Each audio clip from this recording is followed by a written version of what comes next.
தந்தை மகன் தூயாவியாரின் பெயராலே.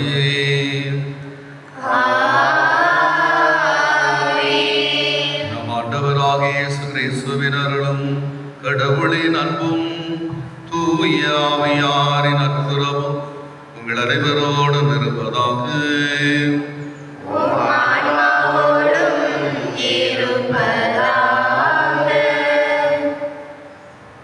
பாசத்திற்குரிய மதரவை மக்களே, இன்று பொது காலத்தின் 4ஆம் ஞாயிறு. இன்றைய 3 வாசகங்களும் இறையாட்சியினுடைய விளிம்பங்களை பின்பற்றி வாழ நம்மை அன்போடு அழைக்கின்றார். பேறு பெற்ற மனிதர்கள் இறையாட்சிக்கு உட்படுத்தக்கூடியவர்கள். பேறு பெற்ற மனிதர்களாக நாமும் மாறுவதற்கு இன்றைய நாளிலே ஆண்டவர் அன்போடு அழைக்கின்றார். 3 வகையான செயல்பாடுகள், உள்ளார்ந்த செயல்பாடுகளின் வழியாக நாம் பேறு பெற்றவர்களாக, எளிய மனம், கருநிறைந்த இதயம், இவையெல்லாம் உள்ளார்ந்த செயல்பாடுகள். இரண்டாவதாக வெளியே உள்ள செயல்பாடுகள் என்று ஆண்டவர் சொல்கின்றார். இங்கே அடுத்ததாக இறையாட்சியுடைய பலன் என்ன என்பதை 3 பகுதிகளாக நினைச்சு நமக்கு சொல்லுகிறது. இறையாட்சியில் பங்கெடுக்கக்கூடியவர்களாக இறையாட்சி விளிம்பங்களை நாம் கடைபிடித்து வாழ தொடர்ந்து இந்த இறை வழிபாட்டிலே வந்தால் இந்த திருப்பலியானது தைரியநாதன் தை குணசீலி தம்பதியர் நினைவாக பாஸ்கர் குடும்பத்திற்காகவும் தொழில் வளர்ச்சிக்காகவும் இந்த திருப்பலியை ஒப்புக்கொடுக்கிறார். தூயவர்களே, இந்த திருப்பலியை தந்திரத்தில் பங்கு பெறும் நம் மகனுடைய குற்றங்களுக்காக மனப்படுத்துவோம். எல்லாம் வல்ல இறைவனிடமும்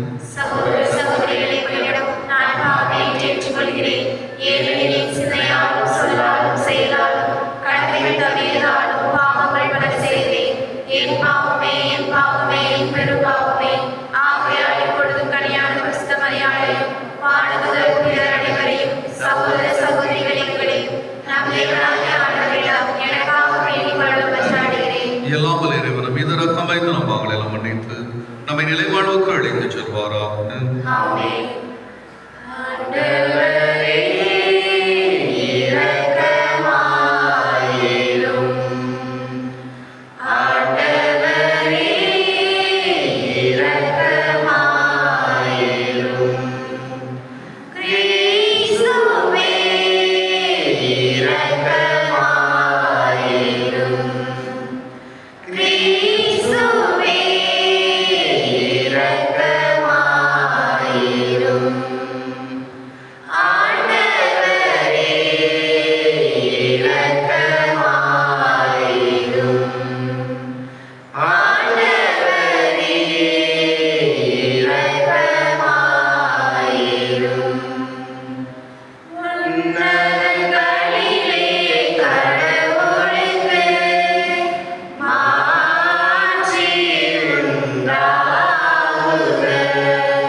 மன்றாடுவோமாக. ஆண்டவரே எங்கள் இறைவா, நாங்கள் முழுமனதுடனுமை வழிபட வேண்டுகின்றோம். அவ்வாறு எல்லா மக்களையும் நேரிய உள்ளத்துடன் அன்பு செய்யவும் அருள்வீராக.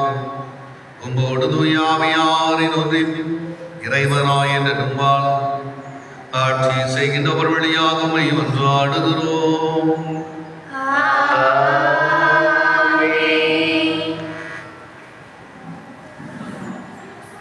முதல் வாசகம். ஏழ்மையும் எளிமையும் உள்ள மக்களை உன் நடுவில் விட்டு வைப்பேன். இறைவாக்கினர் செப்பனியா நூலிலிருந்து வாசகம். அதிகாரம் 2 இறைத்திருவசனம் 3 மற்றும் அதிகாரம் 3 இறைத்திருவசனங்கள் 12 முதல் 13 முடிய. செப்பனியா கூறியது: நாட்டிலிருக்கும் எளியோரே, ஆண்டவரின் கட்டளையை கடைபிடிப்போரே, அனைவரும் ஆண்டவரை தேடுங்கள். நேர்மையை நாடுங்கள், மனத்தாழ்மையை தேடுங்கள். ஆண்டவரது சினத்தின் நாளில் ஒருவேளை உங்களுக்கு புகலிடம் கிடைக்கும். ஏழை எளியோரை உன் நடுவில் நான் விட்டு வைப்பேன். அவர்கள் ஆண்டவரின் பெயரில் நம்பிக்கை கொள்வார்கள். இஸ்ரேலில் எஞ்சியோர் கொடுமை செய்ய மாட்டார்கள். வஞ்சக பேச்சு அவர்களது வாயில் வராது. அச்சுறுத்துவோர் யாருமின்றி அவர்கள் மந்தை போல் மேய்ந்து இளைப்பாறுவார்கள். இது ஆண்டவர் வழங்கும் அருள்வாக்கு.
இரண்டாம் வாசகம். வலுவற்றவை என உலகம் கருதுபவற்றை கடவுள் தேர்ந்து கொண்டார். திருத்தூதர் பவுல் கொரிந்தியருக்கு எழுதிய முதல் திருமுகத்தில் இருந்து வாசகம். அதிகாரம் 1 வசனங்கள் 26 முதல் 31 வரை. சகோதரர் சகோதரிகளே, நீங்கள் அழைக்கப்பட்ட நிலையை எண்ணி பாருங்கள். மனித கணிப்பின்படி உங்களுள் ஞானிகள் எத்தனை பேர், வலியோர் எத்தனை பேர், உயர் குடிமக்கள் எத்தனை பேர். ஆனால் கடவுள் ஞானிகளை வெட்கப்படுத்த மடமை என உலகம் கருதுபவற்றை தேர்ந்து கொண்டார். அவ்வாறே வலியோரை வெட்கப்படுத்த வலுவற்றவை என உலகம் கருதுபவற்றை தேர்ந்து கொண்டார்.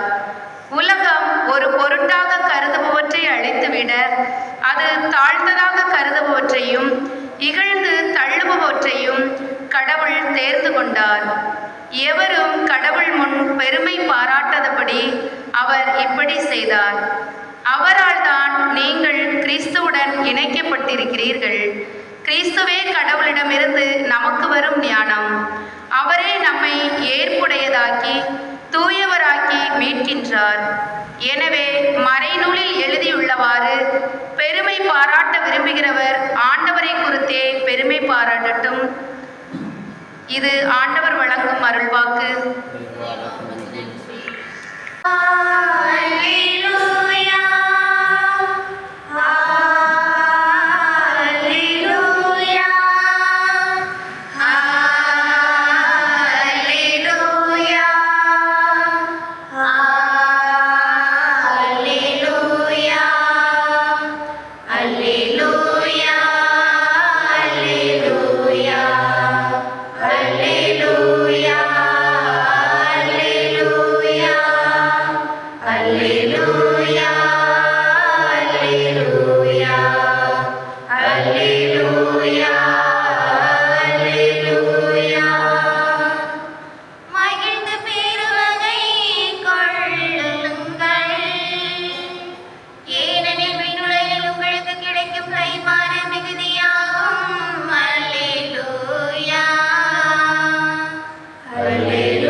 இயேசு மக்கள் கூட்டத்தை கண்டு மலை மீது ஏறி அமர அவருடைய சீடர் அவர் அருகே வந்தனர். அவர் திருவாய் மலர்ந்து கற்பித்தவை. ஏழையரில் உள்ளத்தோர் வேறு பெற்றோர், ஏனை விண்ணரசு அவர்களுக்கு துயரொருவர் வேறு பெற்றோர், ஏனெனில் அவர்கள் ஆறுதல் வருவர். கனிவுடையர் வேறு பெற்றோர், ஏனில் அவர்கள் தன் நாட்டை உரிமை சொத்தாக்கிக் கொள்வர். நீதி நிலைநாட்டும் வேட்கை கொண்டவர் வேறு பெற்றோர், ஏனெனில் அவர் நிறைவு வரும். இரக்கமுடையவர் வேறு பெற்றோர், ஏனில் அவர்கள் இரக்கம் பெறுவர். தூய்மையால் உள்ளத்தோர் வேறு பெற்றோர், ஏனில் அவர்கள் கடவுளை காண்பர். அமைதி ஏற்படுத்தோர் வேறு பெற்றோர், ஏனெனில் அவர்கள் கடவுளின் மக்கள் என அழைக்கப்படுவர். நீதியின் பொருட்டு துன்புறுத்தப்படுவோர் வேறு பெற்றோர், ஏனெனில் விண்ணரசு அவர்களுக்குரியது. என் பொருட்டு மக்கள் உங்களை இகழ்ந்து துன்புறுத்தி உங்களை பற்றி இல்லாதவை பொல்லாதவை எல்லாம் சொல்லும் போது நீங்கள் பேறு பெற்றவர்களை மகிழ்ந்து பேரோகி கொள்ளுங்கள், ஏனெனில் விண்ணுலகில் உங்களுக்கு கிடைக்கும் கைமாறு மிகுதியாகும் என்றார். ஆண்டவரின் அருள்வாக்கு.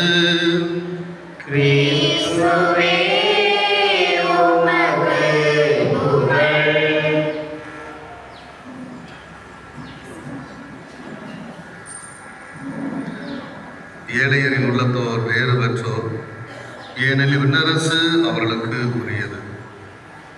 வாசதற்குரிய எமதரவை மக்களை, பொது காலத்தின் 4ஆம் ஞாயிறில் நாம் இருக்கிறோம். இன்றைய 3 வாசங்களும் இறையாட்சியினுடைய விளிம்பங்களை நாம் தெரிந்து கொள்ள வேண்டும், அவற்றை கடைபிடிக்க வேண்டும் என்பதுதான் இன்றைய நாளினுடைய மைய செய்தியாக நாம் பார்க்கிறோம். பல புனிதர்களுடைய திருச்சபை அலங்கரித்திருக்கிறார்கள். அதிலே திருச்சபையுடைய வரலாற்றை புரட்டி போட்டவர்களில் வெகு சிலரில் ஒருவர் புனித பிரான்சிஸ் அசிசியார். இத்தாலி தேசத்திலே அசிசி என்ற நகரத்தில் பிறக்கின்றவராக, மிகப்பெரிய வணிகர் குடும்பத்தில் பிறக்கின்றவராக இருந்தார். அவருடைய செயல்பாடு, இந்த மலைப்பொழிவு என்று சொல்லப்படுகிற அனைத்து செயல்பாடுகளும் இறையாட்சியுடைய மதிப்பீடுகளை உள்வாங்கி வாழ்ந்தவராக புனித அசிசியார் இருக்கிறார். அவருடைய அழைத்தல், அவர் மிகப்பெரிய வியாபார வணிகர் குடும்பத்தை சார்ந்தார். அந்த அசிசி நகரில் மிகப்பெரிய வியாபாரியாக அவருடைய தந்தை இருக்கிறார். ஆனாலும் ஆண்டவர் இயேசுவை குறித்து அறிந்து கொண்டு ஏழ்மை நிலையில் கடவுளுக்காக பணி செய்ய நினைக்கிறார். அவருடைய தந்தை என்ன செய்கிறார்? அவரை செல்லக்கூடாது என்று சொல்லி அவர் வீட்டிலே சிறை வைக்கிறார். வீட்டு கதவை மாற்றி கதவிலே சிறை கம்பிகள் போன்று வைத்து ஒரு சிறிய பிளேட்டில் உணவு கொடுப்பார். அவ்வளோ. அவர் அதை பற்றியெல்லாம் கவலைப்படவே இல்லை. அவர் என்ன செய்தார்? எனக்கு இந்த சொத்துக்கள் தேவையில்லை, நான் கடவுளுடைய நற்செய்தியை போதிப்பதற்கு செல்ல இருக்கிறேன். அப்பொழுது தந்தை கோபமாக சொன்னார், நான் இவ்வளவு பெரிய பணக்காரன், ஆனால் இப்படி இருக்கிறாயே, அப்படி செல்ல வேண்டும் என்று சொன்னால் என்னுடைய சொத்துக்களை எல்லாம் சொல்லி உனக்கு எனக்கு வேண்டாம் என்று சொல்லிவிடு, நீ அணிந்திருக்கின்ற ஆடை கூட என்னுடையது.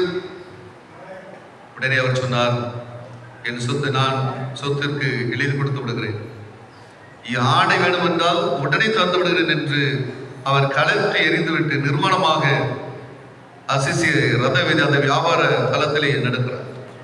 அதை பார்த்த மனிதர் ஓடி சென்று அவரை உடை கொடுக்கிறார்கள். அதன் பிறகு அவருடைய வாழ்க்கை நிறைய மாறும். அசிசி என்று ஒரு மலை கொண்டு அதில் கீழே இறங்கி அவர் தவ வாழ்வு வாழ்கிறார். அந்த தவ வாழ்வு வாழ்கின்ற இடம் இன்றும் இருக்கிறது. நீங்கள் யாராவது நீங்கள் இத்தாலி தேசத்திற்கு சென்றால் வாய்ப்பு கிடைத்தால் பாருங்கள், மிக அற்புதமான இடம். அங்கே அவர் தவ வாழ்க்கை வாழ்கிறார். அந்த அசிசி நகரை விட்டு வெளியே வாழ்கிறார். மிகவும் ஏழ்மையை கடைபிடிக்கிறார். அதே வேளையிலே ஆண்டவருக்காக ஒரு சிற்றாலயம் கட்டுகின்றவர். இங்கே நீங்கள் அந்த அசிசி நகருக்கு சென்றோம், அவர் அந்த தவ முயற்சிகளில் அவருடைய சிற்றாலயம் அங்கே இருக்கும். அதற்கு மேல் இப்பொழுது மிகப்பெரிய ஒரு பேராலயம் கட்டப்பட்டிருக்கிறது.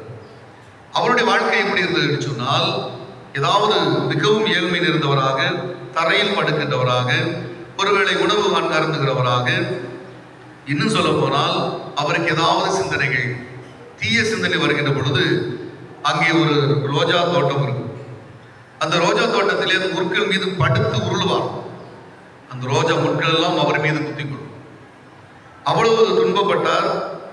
அதன் பிறகு இன்று நீங்கள் உலகத்திலே ஒரு ரோஜா செடி தோட்டத்திலே முட்கள் இல்லாமல் இருக்கிறது என்று சொன்னால் அது அசிசி நகரில் இருக்கக்கூடிய அசிசியாருடைய ரோஜா தோட்டம் தான். எல்லா தோட்டங்களிலும் ரோஜா தோட்டங்களில் முட்கள் இருக்கும், ரோஜா செடியில் இருக்கும். ஆனால் அசிசியில் இருக்கக்கூடிய அந்த ரோஜா தோட்டத்தில் மட்டும்தான் இருக்கா. வாழ்க்கையில் விலங்குகள் பறவைகளும் சேர்ந்து ஜோடியாகத்தான் செல்லும்.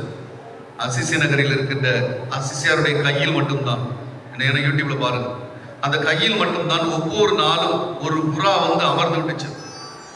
யாரும் அதற்கு சொல்லிக் கொடுக்கவில்லை. அவ்வளவு பெரிய அதிசயத்தை செய்த அசிசியார் 44 வயதில் இறந்து போகிறார்.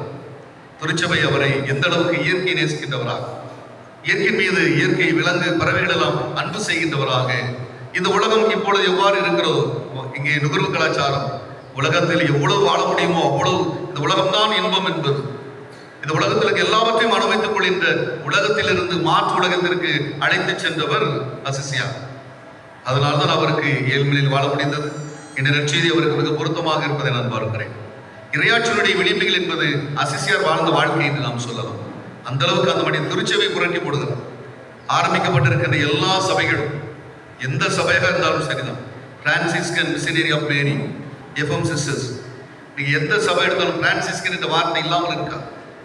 ஏழ்மை, கீழ்ப்பழி, கற்பு என்று எல்லா சபைகளுக்கும் இருக்கும். அதற்கு முதல் காரணம் அசிசியார். அவருடைய இறையாட்சியுடைய விளிம்பியங்கள் இந்த உலகம் தருகின்ற விளிம்பிகள் அல்ல, இறையாட்சி விளிம்புகளை கடைபிடிக்க வேண்டும் என்று 3 வாசகம் நமக்கு சொல்லிக் கொடுக்கிறது. செஃபோனியா ஆகமத்தில் என்று முதல் வாசகத்தில் பார்த்தோம் என்றால், ஏழ்மையும் எளிமையும் உள்ள மக்களை உன் நடுவில் விட்டு வைப்பேன் என்று சொல். நீங்க அதற்கு எதிர்மாறாக பார்த்தோம் என்று சொன்னால், ஆடம்பரமாக வாழக்கூடியவர்கள், செல்வந்தர்கள் எல்லாம் என்ன செய்யப்படுவார்கள்? கடவுளிலிருந்து அப்புறப்படுத்தப்படுவார்கள் என்பதுதான் அதனுடைய செஃபோனியா சொல்லுகின்ற கருத்தாக நாம் பார்க்கிறோம்.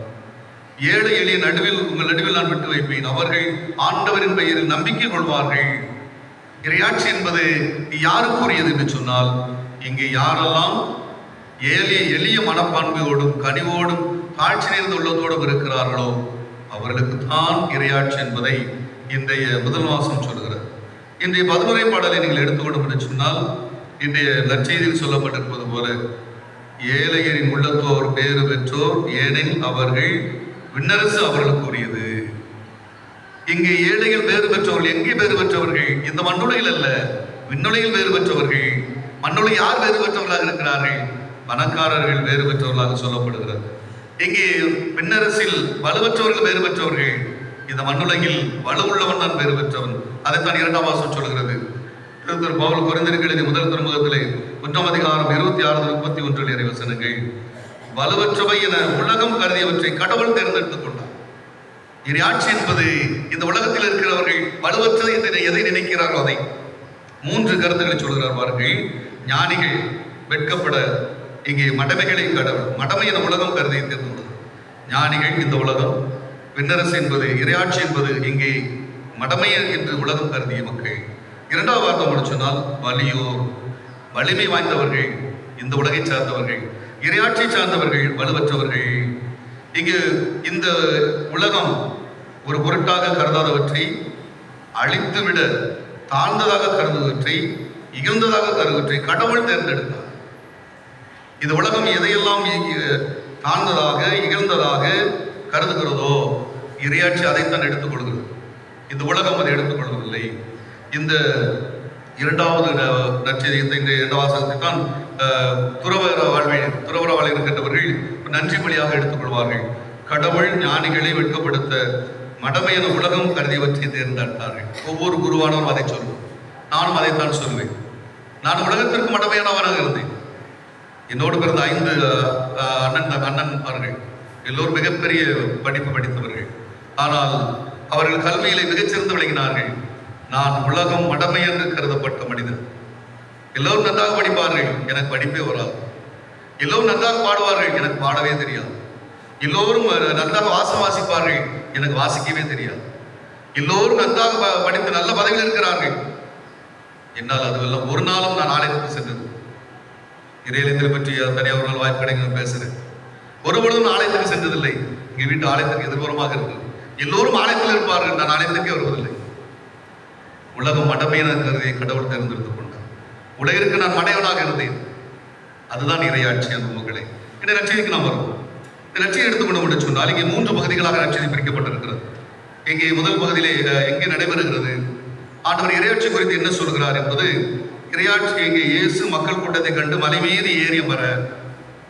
நான் பல இடங்கள் சொல்லியிருக்கேன். யாராவது புனித நாட்டுக்கு சென்றிருந்தால் நீங்கள் ஆண்டவர் இயேசுடைய அந்த மலைப்பொழிவு பகுதியை பார்த்திருக்கலாம். யாராவது போயிருக்கீங்களா? வாய்ப்பு எடுத்து கண்டிப்பாக போயிட்டு வாங்க. வாழ்க்கையில் ஒரு முறையாவது நீங்கள் அந்த ஆண்டவர் இயேசுடைய அந்த புனித நாட்டிற்கு பயணம் மேற்கொள்ளுங்கள். உண்மையிலேயே ஒரு ஆசீர்வாதமான ஒன்று. அங்கே நீங்கள் செல்கின்ற பொழுது இந்த இடத்தில் இப்போ இந்த மலைப்பொழிவு ஆண்டவர் இயேசு கொடுத்த இடத்துல ஒரு தேவாலயம் இருக்கிறது. அங்கே சமவெளியாக இருக்கும். ஒரு அதன் பிறகு பார்க்க சொன்னால் இப்படி சமவெளியாக இருக்கும். இப்படி ஒரு யூ மாதிரி கலிலே கடல் இருக்கும். கலிலே கடல் என்பது மிகப்பெரிய ஒரு நன்னீர் ஏரி. ஏன் கடல் என்று சொல்கிறார்கள்? அது கடல் போல இருக்கும். இங்க இருந்து ஒரு கரை தெரியும், கடலுக்கு கரை தெரியாது. நீ கடல் இருந்து ஓரிக்கடல் என்று பார்த்து அந்த கரை தெரியாது. ஆனால் நீங்கள் கலிலே கடல் என்று ஒரு கரையில் இருந்தால் இன்னொரு பார்த்துக் கொள்ளலாம். அது கடல் அல்ல, கடல் போன்று இருப்பதும் நன்னீர் ஏரி என்று சொல்லும். அங்குதான் ஆண்டவரை அதை சுற்றி தான் ஆண்டவர் இயேசுடைய அதிசயங்கள் போதனைகள் எல்லாம் இருக்கும். எனவே அந்த இடத்தில் ஒரு சமதளம், அதற்கு கீழே ஒரு கேலரி மாதிரி. அப்போ மக்கள் எல்லாம் இங்கே இயேசு மேலே நிற்பார். மக்கள் எல்லாம் அதில் அந்த புல்கரை போன்று இருக்கிற இடத்தில் அமர்ந்து கொள்வார். ஆண்டவர் இயேசு மேலே நின்று பேசினா அங்கே அந்த எதிரொலிப்பு அது அவர்களுக்கு கேட்கும். அப்போ ஒளிவாங்கிலாம் கிடையாது. இயேசு அதனால்தான் இயேசு மலை மீது ஏறி அமர்ந்து, அந்த மலை என்பது சமமான தலம் என்று யாருக்கு சொல்கிறார்? அவருடைய சீடர்கள் தன்னோடு வந்திருக்கிற மக்களுக்கும் அவர் போதிக்கிறார். இங்கே இது 10 கட்டளை போன்ற ஒரு கட்டளையா என்று சொன்னால் இல்லை. இதை வேறு பெற்றவர் என்பது எதை சொல்லுகிறது என்று சொன்னால், இறையாட்சியில் உட்பட்டவர்கள் எப்படி இருப்பார்கள், இறையாட்சியுடைய மதிப்பீடு எப்படி இருக்கும், இறையாட்சியுடைய செயல்பாடு எப்படி இருக்கும் என்பது உங்களுக்கு சொல்லப்படுது. நீங்கள் கேட்டுக்கொள்ளுங்கள், அவ்வளவுதான். கட்டளை என்பது கடைபிடிக்க வேண்டியது. இது அப்படி விளிமியங்கள். நீங்கள் தெரிந்து கொள்ளுங்கள், திருச்சபை இதுதான் திருச்சபை, இதுதான் இறையாட்சி என்பதை ஆண்டவர் உங்களுக்கு தெளிவாக சொல்கிறார். இது 3 பகுதிகளாக பிரிக்கப்பட்டிருக்கிறது. நம்முடைய உள் செயல்பாடுகள், எளிய மனம், துயர சிந்தனை, துயருவோர், கனிவுடையோர், இந்த 3மே நம்முடைய உள்ளார்ந்த செயல்பாடுகள் என்று சொல்லப்படுகிறது. எளிய மனம் ஒரு காலகட்டத்தில் பழைய மொழிபெயர்ப்பில் ஏழைகளே நீங்கள் வேறு பெற்றவர்கள் என்று சொல்லுவார். இன்றைய உலகம் அதை ஏற்றுக்கொள்ளுமா? ஏழைகள் இப்படி சாமே வேறு பெற்றவர்களாக இருப்பார். யார் உலகில் பணக்காரர்கள் அதிகமா, ஏழைகள் அதிகமா? இந்த கேள்விக்கு மட்டும் பதில் சொல்லுவோம். ஏழைகள் அதிகமாக இல்லையா? ஏழைகள் தான் அதிகம். ஏழைகள் வேறு பற்றி எப்படி சொல்ல முடியும்? பழைய ஏற்பாடு சொல்லுகிறதா? இல்லை. நோயும் ஏழ்மையும் கடவுளை சாபத்திற்கு சமம். அதுதான் ஆண்டவருக்கு மாற்றுகிறார். இறையாட்சி விளிம்பு என்பது அதுதான். திருச்சபை என்பது ஏழைகளுக்கானது. அதைத்தான் அவர் சொல்லுவார். அதெல்லாம் திருச்சபை எங்கெல்லாம் செல்கிறதோ அங்க இருக்கிற அனாதை மடங்கள், பார்வையற்ற மனிதர்கள், உடல் ஊனமுற்றவர்கள், இருக்கக்கூடிய முதியவர்கள் நம்ம எல்லாம் இருக்கிறது என்று சொன்னால் அதுதான் எளிய மனம், அதுதான் இங்கே துயருவது, அதுதான் கனிவோடு இருப்பது. மூன்றுமே உள்ளார்ந்த செயல்பாடுகள். அடுத்த மூன்று சொல்கிறார். அடுத்த மூன்று என்ன சொல்கிறார்கள்? இங்கே நீதி நிலைநாட்டும் வேட்கை கொண்டு அப்புறம் நீதிக்காக நேர்மைக்க போராடுவது என்பது வெளிப்புற சார்ந்தது. அதே போன்று இரக்கம் உடையது. இரக்கம் என்பது பிறர் மீது காட்டுகின்ற பண்பு. மூன்றாவதாக தூய்மையான உள்ளம், நாம் தூய்மையாக இருப்பது. இந்த மூன்றும் வெளிப்படையாக இருக்கக்கூடியது என்று சொல்லும். ஒவ்வொன்றையும் பிரித்தும் ஒரு நாள் முழுவதும் பிரசங்கிக்கலாம். திருவிழாக்கள் எல்லாமே இந்த தலை முழுவதும் கொடுத்து விடுவார்கள். ஒவ்வொன்றையும் சொல்லிக் கொண்டே போகலாம். அடுத்ததாக பார்த்தோம் என்று சொன்னால், இந்த இறையாட்சியினுடைய செயல்பாடுகளை கடைபிடிப்பவர்கள் அவர்கள் என்ன செய்து என்ன கிடைக்கும் என்பதை சொல்லுகிறார். ஏழையர் உள்ளத்தோர் வேறு பெற்றோர், ஏனெனில் எது உரியது? விண்ணரசு அவர்களுக்கு உரியது. இந்த நாடும் இந்த நாட்டு நிலமும் இங்க இருக்கின்ற சொத்துக்களும் என்னை தென்னந்தோப்பும் முருங்கை மரத்தோப்பும் உங்களுக்கு உரியது என்று ஆண்டவர் சொல்லவில்லை. ஆண்டவர் சொல்லுவது விண்ணரசு உங்களுக்கு சொல்லுவார். இந்த என்ன பலன்? நீங்கள் இறையாட்சி கடைபிடித்தால் என்ன பலன் கிடைக்கும் என்று சொன்னால், உங்களை இகழ்ந்து துன்புறுத்தி உங்களை பற்றி இல்லாதவை கொள்ளாதவை எல்லாம் சொல்லும் போது நீங்கள் பேறு பெற்றவர்கள். நம்மளை பத்தி யாராவது இகழ்ந்து பேசிட்டா விட்டுருவோமா? நம்மளை துன்புறுத்திட்டா விட்டுருவோமா? நம்மளை பற்றி இல்லாதவை கொள்ளாதவை சொன்ன விட்டுருவோமா? கூட்டு பேர மாட்டோம். யாரையாவது ஒரு டீமை சேர்த்த மாட்டோம். ரெண்டு அண்ணன் கணவர் குடும்பத்தை அல்லது மனைவி குடும்பத்திலிருந்து ஒரு 10 பேரை கூட்டு போய் கேட்டுறோம்ல, எப்படி நீ சொல்லலாம்? அதுதான் இந்த உலகம். இறைவன் சொல்வதை விளிம்பி இந்த பண்புகள் நம்மிடம் இருக்கிறதா என்றுதான் நாம் ஒப்பிட்டு பார்க்கிறோம். ஒவ்வொரு தனி மனிதனுடைய வாழ்க்கை இப்படி இருக்கிறதா என்று யோசித்து பார்ப்போம். திருச்சபை இந்த நாளை அழைக்கிறது. இது மட்டும்தான் வேறு பெற்றதா என்று சொன்னால், நீங்கள் விழித்தில் பார்த்தோம் என்று சொன்னால் நிறைய வேறு பெற்றது இருக்கிறது. அதை நான் ஒரு 3 கருத்துக்களாக பார்க்கிறோம். 20க்கு மேற்பட்ட வேறு பெற்றது இருக்கிறது. இங்கே நான் பார்த்தோம் என்று சொன்னால், முதலில் எலிசபெத் அன்னை மரியாதை பார்த்து என்ன சொல்கிறாள்? ஆண்டவர் உமக்கு சொன்னவை நிறைவேறும் என்று நம்பிய நீர் பேறு பெற்றவர். லூக்கா 1ஆம் அதிகாரம் 45ஆம் வசனம். அன்னை மரியாள் வேறு பெற்றவளாக இருக்கிறாள். மத்திய 24ஆம் அதிகாரம் 46ஆம் வசனம் சொல்கிறது, தலைவர் வந்து பார்க்கும் பொழுது தன் பணியை செய்து கொண்டிருப்பவரே அப்பணியாளர், அவர் வேறு பெற்றவர் என்று சொல்லும். கடமைகளை செய்கின்றவர் வேறு பெற்றோர். அடுத்ததாக யோவான் 20ஆம் அதிகாரம் 29ஆம் வசனம் என்று சொல்கிறது, காணாமல் நம்புவோர் பேறு பெற்றுவோர். இங்கே என் ஆண்டவர் என் கடவுள் என்று தோமா சொல்கின்ற பொழுது காணாமல் நம்புவோர் வேறு பெற்றோர் ஆண்டவர் சொல்கிறார். மரியாளின் பாடல் லூக்கா 1ஆம் அதிகாரம் 45ஆம் வசனம் சொல்கிறது, நீங்கள் எங்கே என்ன இங்கே மிக சிறப்பாக நாம் பார்த்தோம் என்று சொன்னால், ஒவ்வொன்றாக சொல்கின்ற பொழுது மரியாளுடைய பாடலை நாம் பார்க்கிறோம். எல்லா தலைமுறையும் என்னை பேறு பெற்றவர் என்பர். லூக்கா 1ஆம் அதிகாரம் 48ஆம் வசனம். அடுத்தது பேதுருவை பார்க்கிறோம். பேதுரு இயேசு என்ன சொல்கிறார்? பேதுருவை நோக்கி, யோனாவின் மகன் சீமோனே, நீ பேறு பெற்றவன். இவ்வாறாக தனி மனிதர்கள் பேறு பெற்றவர்களாக விவிலியம் சொல்கிறது. பேறு பெற்ற மனித பாகங்கள் திருப்பாடல் பார்க்கிறது. கண்கள் பேறு பெற்றவை. லூக்கா 10ஆம் அதிகாரம் 23ஆம் வசனம் சொல்கிறது, நீங்கள் காண்கின்ற கண்கள் வேறு பெற்றவை, நீங்கள் மெசியாவை காண்கிறீர்கள் என்று ஆண்டவர் சொல்கின்ற நிகழ்ச்சி நம்ம நீங்கள் திருவழிபாடாகும் 1ஆம் அதிகாரம் 3ஆம் வசனம் சொல்கிறது, காதுகளை பற்றி இறைவாக்குகளை படிப்போர், கேட்போர், கடைபிடிப்போர் வேறு பெற்றோர். மூன்றாவதாக கால்கள் திருவழிபாடாகும் திருப்பாடல் 1:6 சொல்கிறது, பொல்லாரின் சொல்லின்படி நடாவாதவர் வேறு பெற்றோர். யாரெல்லாம் உடைய கால்கள் எங்கே நடைபெறுகின்றன, உடைய காதுகள் எங்கே இருக்கின்றன, உடைய கண்கள் எதை நோக்கி இருக்கிறது என்பதுதான் இறையாட்சியினுடைய விளிம்பியங்கள். உடைய காதுகள் எல்லாம் எதை கேட்கின்றன? இந்த காலகட்டத்திலே பக்கத்து வீட்டில் சண்டை நடந்துச்சுன்னா காதை திறந்து வச்சிருப்போமா, காதை மூடி வச்சிருப்போம். சில நேரங்களில் சொல்ல முடியாத வார்த்தை, ஐயோ காது பூசுதுமா, காதை பொத்திக்கும். இது இறையாட்சியினுடைய விளிம்புகள் என்றால் கேள்விக்குறி. நம்முடைய கண்கள் எதை பார்க்கின்றன? செல்போன். இன்னைக்கு நிறைய பார்க்கிறோம். அந்த செல்போனில் எதை பார்க்கிறோம்? செகண்ட் சைட் இஸ் சின் அப்படிமா. முதல் பார்வை நம்ம ஏதோ ஒரு பார்க்கும் தவறாக அமைந்து விடும். ஆனால் இரண்டாவது முறை பார்க்கின்ற பொழுது பாவத்திற்கு வழிவகுக்கிறது. நம்முடைய காதுகள் சீராக்கு ஞானம் சொல்லுகிறது, நாவை பற்றி சொல்லுகிறது, 25ஆம் அதிகாரத்திலே சொல்லுகிறது. நம்முடைய நாவு எப்படிப்பட்டதாக இருக்க வேண்டும் என்று இறைவார்த்தை சொல்லுகின்றது. நம்முடைய நாவு எதை செய்ய வேண்டும், எதை சொல்ல வேண்டும் என்று இங்கே சீராக்கு ஞான நூல் மிக தெளிவாக சொல்லுகிறது. அடுத்ததாக பார்த்தோம் என்று சொன்னால் இன்றைய நற்செய்தியில் சொல்லப்படுகிறது, ஏழைகள் அது எளிய மனம் என்று சொல்கிறார்கள், பட்டினி கிடப்போர், பகிராத தன்மையை குறித்து சொல்வது, அழுகின்றவர்கள், இகழப்படுகின்றவர்கள் எல்லாம் சொல்லுவோம். எல்லாவற்றிற்கும் மேலாக சீராக்கு ஞான நூல் 25ஆம் அதிகாரம் 7ஆம் வசனம் சொல்கிறது, பிள்ளைகளால் மகிழ்வரும் பெற்றோர் வேறு பெற்றோர்.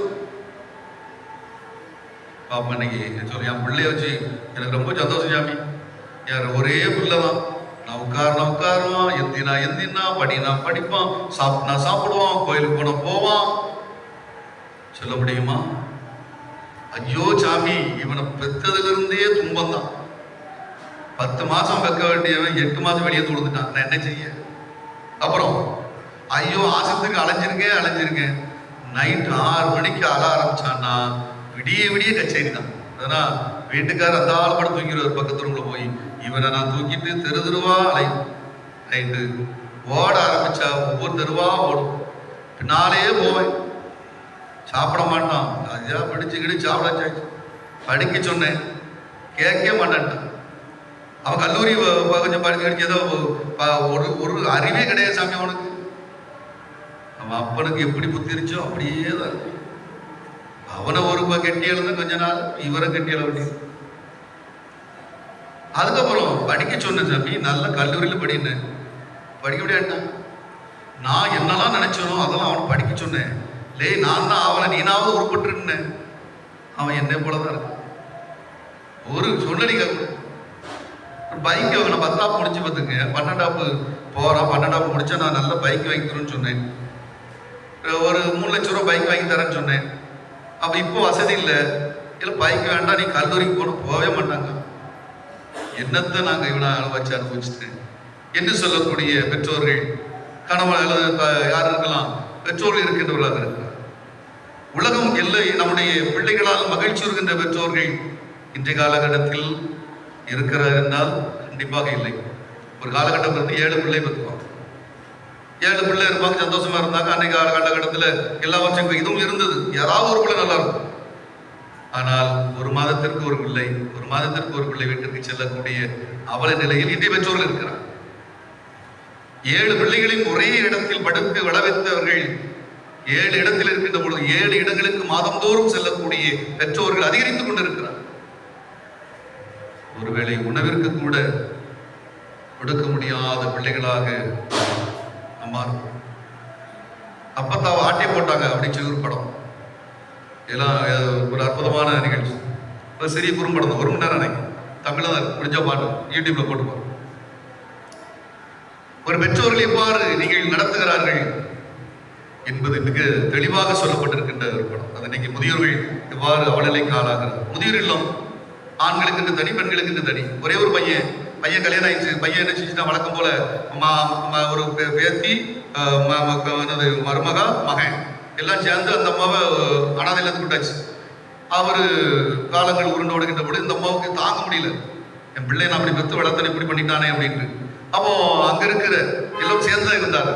அங்க இருக்கின்ற ஒரு 5 வயது முதிர்ந்த, ஒரு 65-75 வரை ஒரு வயது முதிர்ந்தவர்கள் யோசித்த அந்த அம்மாவை பார்த்து, என்னம்மா இப்படி அழுது கிடக்க, உன் பையனோட மதிக்கல, நீ எதுக்கு போட்டு?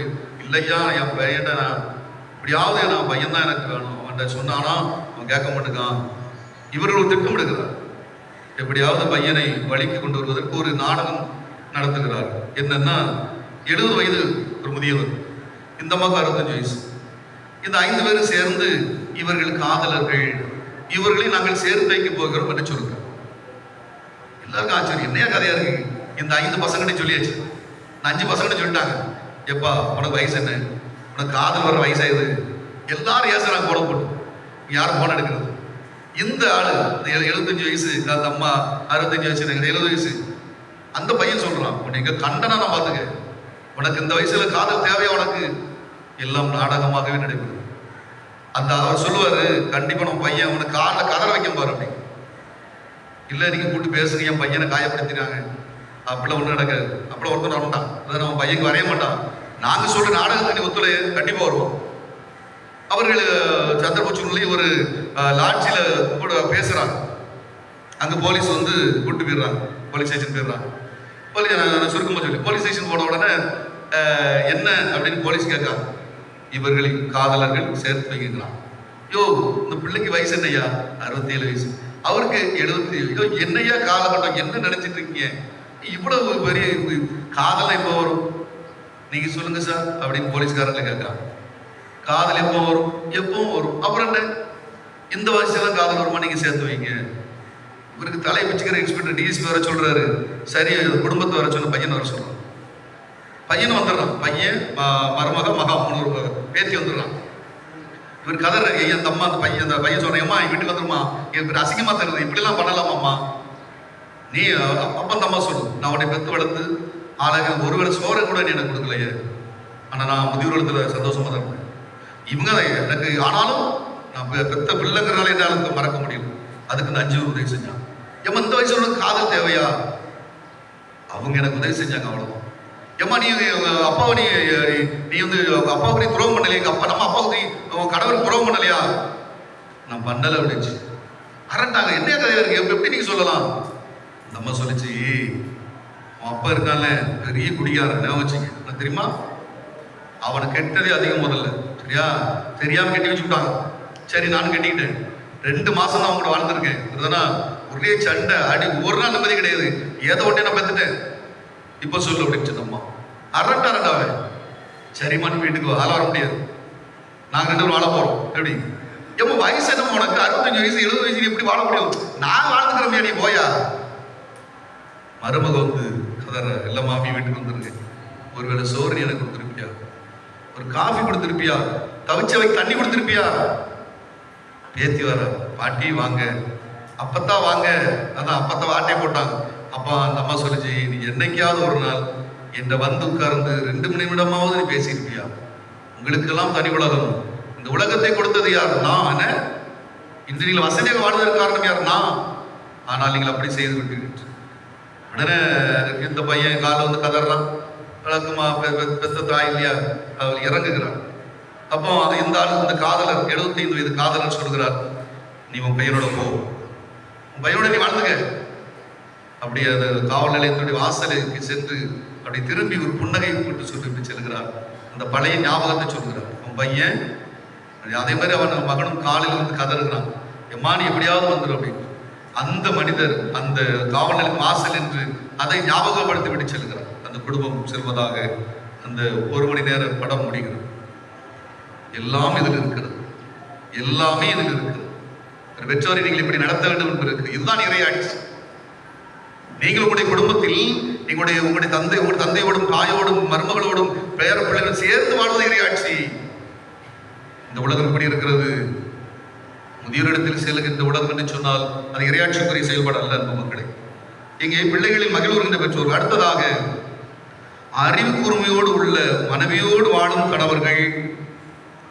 சீராக்கு ஞான நூல் 25:7-12. அறிவு கூர்மையோடு மனைவியோடு வாழுகின்ற. அறிவு கூர்மை யாருக்கு இருக்குது? அடுத்த பிரச்சனை மனைவிக்கு இருக்கிறது, கணவருக்கு இருக்கிறது. கணவரை போட்டு கேட்டா இந்த அம்மா பத்தி என்ன சொல்லுவாரு? ஐயோ அந்த அம்மாட்ட கேட்போம், வீட்டுக்காரர் எப்படிப்பட்டவர்? அறிவு கூர்மையோடு உள்ள கணவரா? நம்ம என்ன சொல்லுவோம்? எங்கள் காலகட்டத்தில் இப்போ வச்சுங்களேன், ஒரு காலகட்டம், ஒரு பொருளாதார வசதி குறைவான காலகட்டம், படிப்பறிவு குறைந்த காலகட்டம் இருக்கின்றது. சாமி அவருக்கு வேட்டியே கட்ட தெரியாது. முதல்ல கல்யாணம் ஆன புதுசுல சட்டையே போட தெரியாது. தெரியுமில்ல? அவர்கிட்ட கேட்டு பாருங்க. ஒரு நாள் சேவ் பண்ணுறதே கிடையாது, ஒரு நாள் குளிக்கிறது கூட கிடையாது. அம்மா என்ன வளர்த்தான்னு தெரியல. ஒரு சேவிங் கிட்ட கிடையாது. இப்போ 50 வயது தாய்ங்களாம் சேவ் தனியாக சேவ் பண்ணிட மாட்டாங்க. அங்கே போனாதான் என்னது, வாரத்துக்கு ஒரு முறை எங்கே போவாங்க? அங்கே சலூன் கடைக்கு போயிட்டு வருவாங்க, அவ்வளோதான். எல்லாம் நான் அவர் தெரிஞ்சிருக்கேன். ஒழுங்கா வேலைக்கு போன கிடையாது. நீங்கள் சொல்லி ஏமாற்றி போட்டாங்க. அவ்வளோ சம்பாதிக்காரு இவ்வளோ சம்பாதிக்காருட்டாங்க. கடைசியில் வேலைக்கே போகிறது கிடையாது. நான் சண்டை போட்டு எங்கள் அண்ணன்மார்கிட்ட சொல்லி ஒரு கடை வச்சு கொடுத்தேன், அப்படியே வளர்ந்து நீங்கள் பெரியால் வளர்ந்துருக்காரு. கேளுங்க, இவர் நினச்சி வரம்பாள் அப்படியே தான். ஆமாம், சரிதான். அம்மா சண்டை வச்சு சொல்லிச்சாருதான். மூளையை கடன் கொடுத்துட்டேன் பாரு, இங்கே பக்கத்தில் வட்டி கொடுத்த மாதிரி பேசுவோம். அறிவு குறுங்கோடு செயல்படக்கூடியவர்கள் இங்கே யார் தேவைப்படுகிறார்கள்? அறிவு குறுங்கோடு உள்ள மனைவியோடு வாழ்கின்ற கணவன் வேறு பெற்றவன். இன்னைக்கு அப்படி குடும்பங்கள் இருக்கிறதா என்று சொன்னால் மிகப்பெரிய கேள்வி. இன்றைய ஒரு பெற்றோர்கள் இப்படி பிள்ளைகளை எப்படி வளர்க்கிறார்கள்? கணவனுடைய வாழ்க்கை எப்படி இருக்கிறது? இறையாட்சி என்பது எல்லோரும் சேர்ந்து இருப்பது. இன்றைய காலகட்டத்திலே கணவன் ஒருபுறம் மனைவி ஒருபுறம் வாழக்கூடிய செயல்பாடுகள் அதிகரித்துக் கொண்டிருப்பதை நாம் பார்க்கிறோம். இறைவன் விரும்புவது என்பது என்ன அன்பு மக்களே? இறையாட்சி விளிம்புகள் என்பது எல்லோரும் சேர்ந்து வாழும். சீராக் ஞானம்னு சொல்வது போல இங்கே அறிவு கூர்மையோடு உள்ள மனைவியோடு வாழ்கின்ற கணவன் வேறு பெற்றோம். இன்னைக்கு சமையல் பண்றதுக்கு இளம் தலைமுறைக்கு தெரியுதா? இளம் பெண்களுக்கு தெரியுதான்னு கேட்டா இன்னைக்கு என்ன சொல்லுவாங்க? எம்மாவுக்கு சோறு பொங்க தெரியுமா அப்படின்னு கேட்டா பிள்ளைகிட்ட தெரியுமே. என்ன செய்யணும்? அது அம்மா சொல்லி கொடுத்துருக்கு. என்ன சொல்லி கொடுத்துருக்கு? ஒரு குக்கர் எடுக்கணும், 3 டம்ளர் தண்ணி வைக்கணும், அவ்வளோதான். அப்போ இப்படிதான் எம்மா சமையல் பண்ண தெரியுமான்னு கேட்டா ஆமான்ட்டு. இப்போ நான் கல்யாணம் முடிஞ்சு போயாச்சு. இந்த அம்மா ஃபோன்லேயே தான் இருக்கு. இந்த பிள்ளையோட அம்மா சொல்லுது, ஏம்மா குக்கர் வச்சிட்டியா? குக்கர் வச்சாச்சு. 3 டம்ளர் தண்ணி வச்சிட்டியா? தண்ணி வச்சாச்சு. 1 டம்ளர் அரிசி வச்சிட்டியா? அரிசி வச்சாச்சு.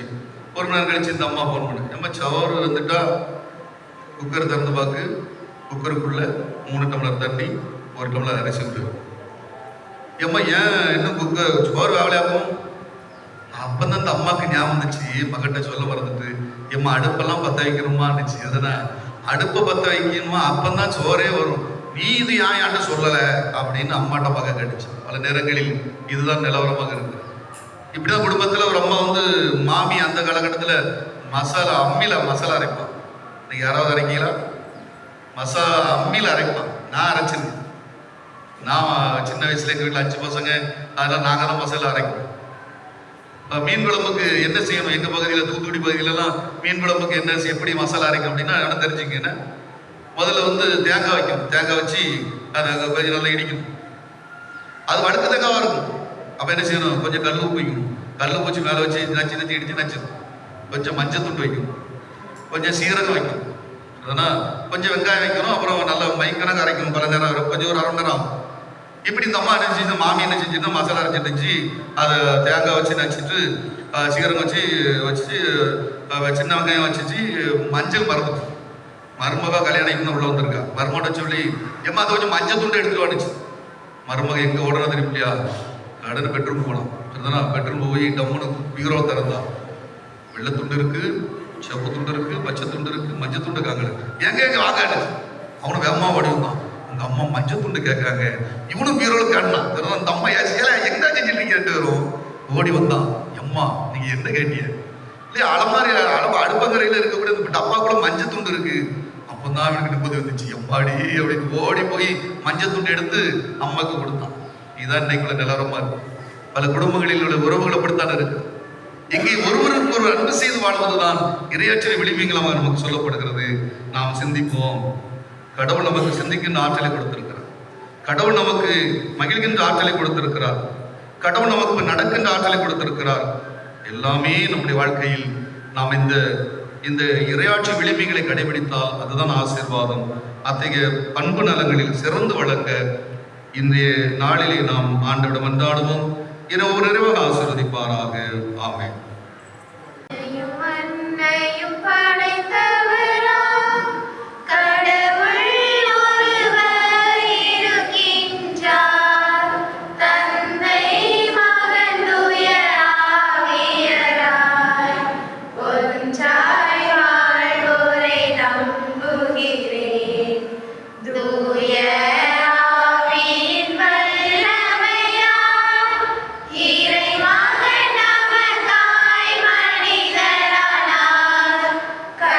நீ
நம்புகிறேன்.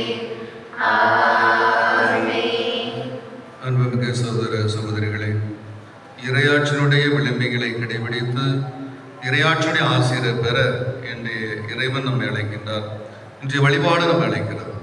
அவரிடம் நம் விண்ணப்பங்களை எடுத்துச் சொல்லி வந்தாடும். திரு அவைக்காக வழிகாட்டும் இறைவா, எம் திருத்தந்தை, ஆயர்கள் மற்றும் திரு அவை தலைவர்கள் அனைவரும் பதவி மற்றும் அதிகாரத்தின் மீது பெருமை கொள்ளாமல் ஆண்டவரை தேடுகின்ற மனத்தாழ்மையை கொண்டவர்களாகவும் நேர்மையை நாடுகின்ற நல்லாயர்களாகவும் விளங்கிட வேண்டுமென்று உம்மை மன்றாடுகிறோம். ஆண்டவரே, எங்கள் மன்றாட்டை கேட்டருளும்.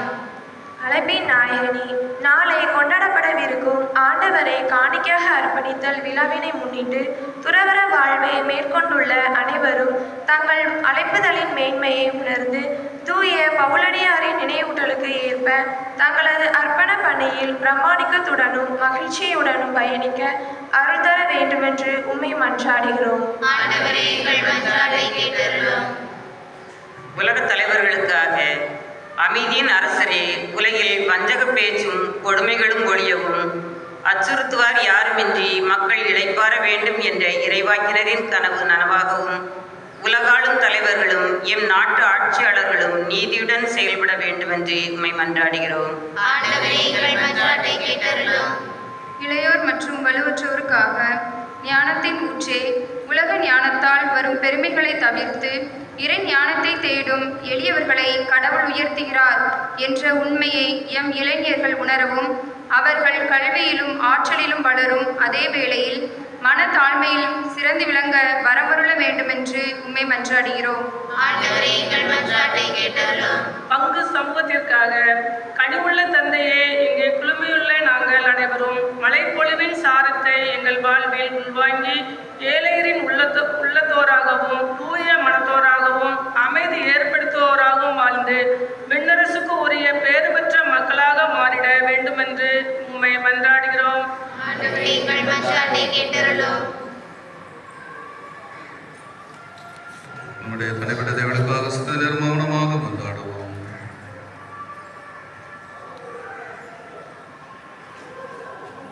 ஜெபிப்போமாக. எங்களை மிகவும் அன்பு செய்கின்ற தெய்வம் நிறைவா, எங்களை வெட்கமுட விடாதேயும், ஏனெனில் உம்மை நோக்கி நாங்கள் கூவி அழைக்கிறோம் என்ற திருப்பாடல் சொல்வது போல இதே பிள்ளைகள் உம்மை நோக்கி பல்வேறு விண்ணப்பங்களை சமர்ப்பித்திருக்கிறார்கள். இறையாட்சியுடைய விளிம்புகளை கடைபிடிக்கிறவர்களாக அதனுடைய பலன்களை நாங்கள் அனுபவிக்கின்றவர்களாக மாறுவதற்கு இன்றைய வழிபாடு எங்களை அழைக்கிறது. பல்வேறு சிந்தனைகளோடு நாங்கள் வந்திருக்கிறோம். விண்ணப்பங்கள், கண்ணீர்கள், கவலைகள், துன்பங்கள், துயரங்கள், வழிகள், வேதனை அனைத்தையும் உடைய பாதத்தில் ஒப்புக் கொடுக்கிறோம். கேட்ட விண்ணப்பங்களை இறக்குதல் தர வேண்டும் என்று எங்கள் ஆண்டவராக கிறிஸ்து வழியாக மன்றாடுகின்றோம். ஆமென். யாவையும் எடுத்து தந்தோம் தந்தாயே செடுவாய். தந்திட்ட பொருட்கள் யாவையும் எடுத்து தந்தோம் தந்தாயே செடுவாய். வணங்கிட கனியோ உணவோ இன்றி பாடிடும் மரியோர் பலர் இறைவா. வணங்கிட கனியோ உணவோ இன்றி பாடிடும் மரியோர் பலர் இறைவா.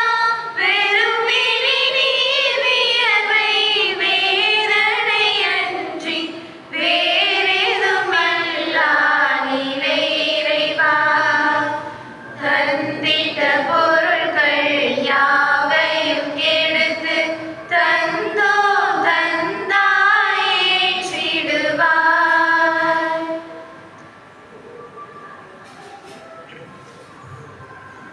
சகோதர சகோதரிகளே, என்னுடைய மாணவர்களே, எல்லாம் வல்லமையாக இறைவனுக்கு ஏற்றதாவடி மன்றாடுங்கள்.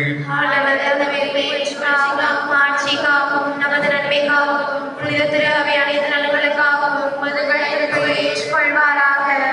ஆண்டவரை எங்கள் பணிகளை காணிக்கையாக உமது பீடத்திற்கு கொண்டு வருகின்றோம். இவற்றை கனிவுடன் ஏற்று எங்களது மீட்பின் அருளடையாளமாக மாற்றுவீராக. எங்கள் ஆண்டவராக கிறிஸ்து வழியாக மெய்மன்றாடுகிறோமோ. ஆண்டவர் உங்களோடு இருப்பாராக.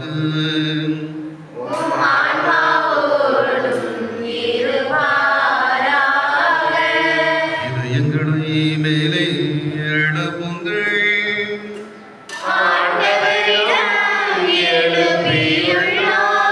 இறைவனாகிய ஆண்டவருக்கு நன்றி கூறுவோம்.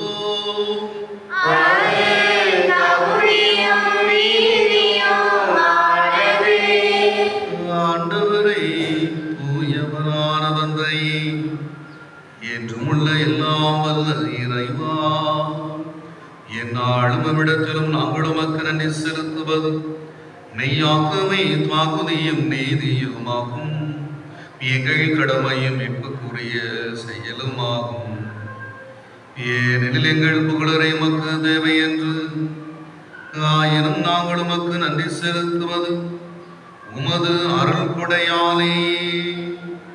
நாங்கள் உம்மை புகழ்ந்துரைப்பது உமது மாட்சியை மிகுதிப்படுத்தாதெனில் எங்கள் ஆண்டவராக கிறிஸ்து வழியாக நாங்கள் மீட்படைய பயன்படுகின்றது.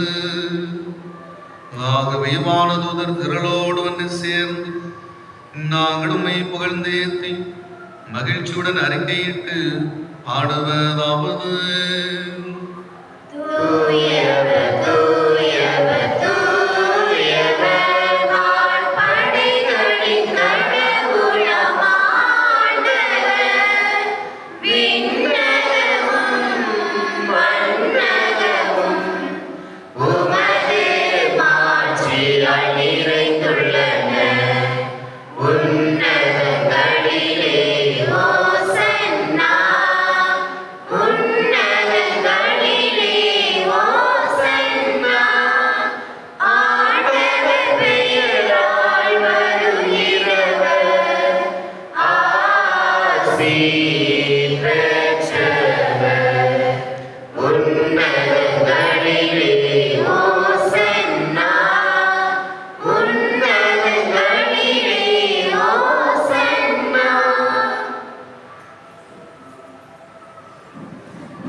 ஆண்டவரே, நேர்மையாகவே தூயவர், தூய்மையை தற்கும் போற்று.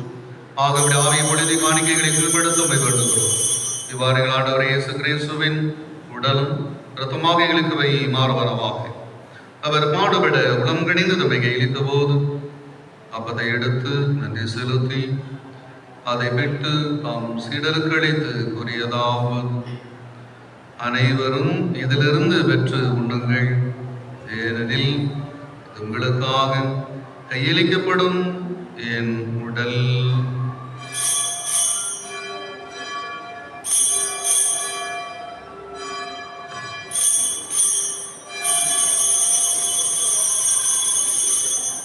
அவனவை இரவு விருந்தை அருந்தியது.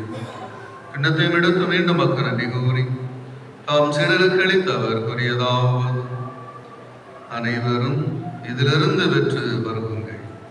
ஏனெனில் இது புதிய நிலையான உடன்படிக்கைக்குரிய இரத்தத்தின் கிண்ணம். இது பாவ மன்னிப்புக்கென்று உங்களுக்காம் பலருக்காம் சிந்தப்படும். இதை என் நினைவாக செய்யுங்கள்.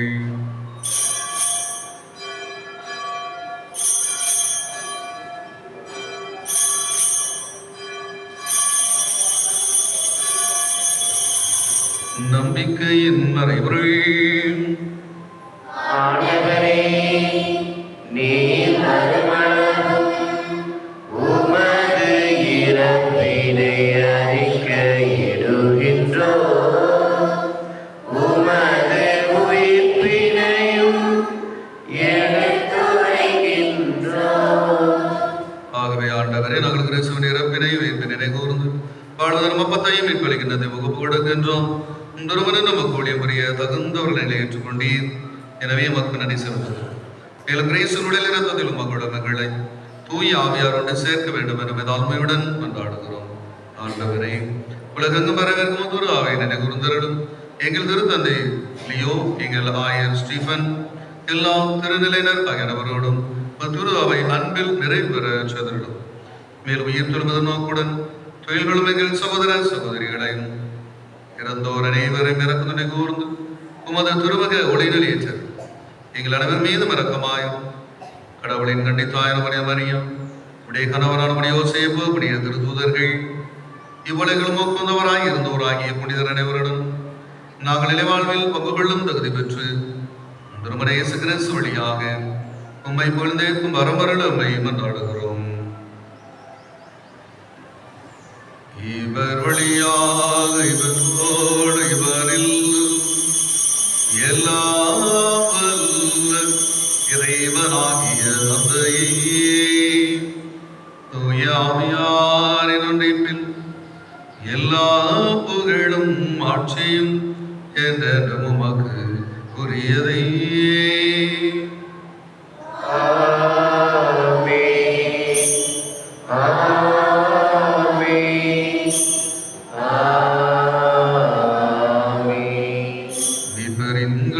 கற்பிக்கப்பட்டு இறைவனையால் பயிற்சி பெற்ற நாம் புரிந்து பாடுவோம்.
எங்கள் வாழ்நாளில் அமைதி கனிவுடன் அருளுமை மன்றாடுகிறோம். மது இறக்கத்தின் உதவியால் நாங்கள் பாவத்தில் எப்போது விடுதலை பெற்று யாதொரு கலக்கம் இன்றி நலமாய் இருப்போமாக. நாங்கள் எதிராக இருக்கும் பேரன்பத்திற்காகவும் எமிப்பராக இயேசு கிறிஸ்துவின் வருகைக்காகவும் காத்திருக்கின்றோம்.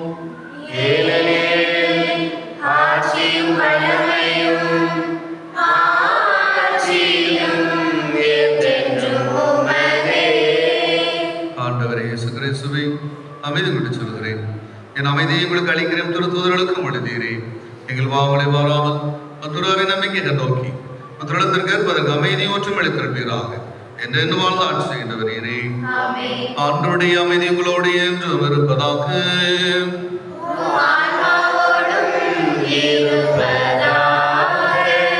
ஒருவருக்கொருவர் அமைதியை பகிர்ந்து கொள்வோம். உலகின் பாவங்களை போக்கும் இறைவனின் செம்மறியே பல்வேறு இரக்கமாயிரும். உலகின் பாவங்களை போக்கும் இறைவனின் செம்மறியே பல்வேறு இரக்கமாயிரும். உலகின் பாவங்களை போக்கும் இறைவனின் செம்மறியே பல்காமை அளித்தாரும்.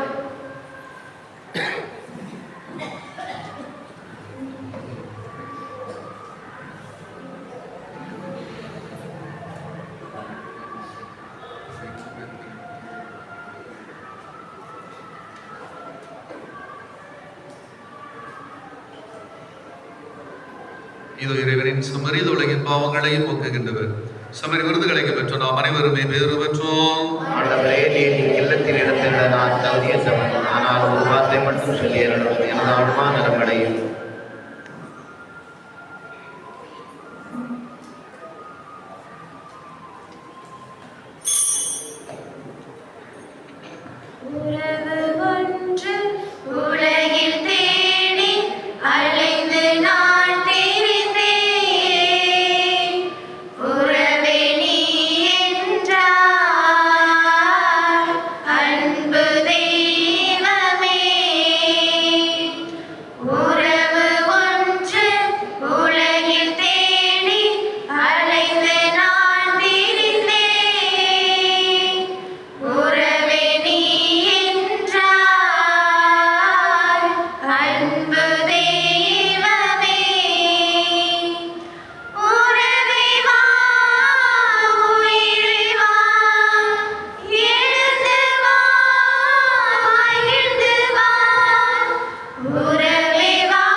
வாழ்வளிக்கின்ற குடையா வலுவூட்ட பெற்ற நாங்கள் உம்மை பணிவுடன் வேண்டுகின்றோம்.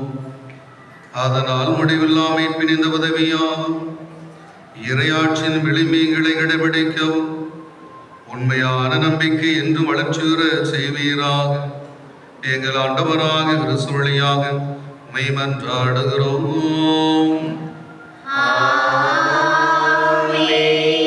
ஆண்டவர்களோடு இருப்பாராக.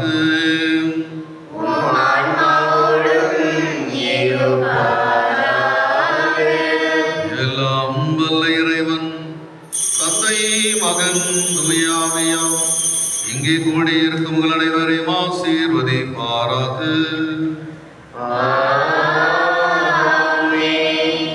இறையாட்சியின் விளிம்புகளை கடைபிடிக்க நமக்களாக வாழ்ந்திட சென்று வாழுங்கள். திருப்பலி நிறைவேறிற்று.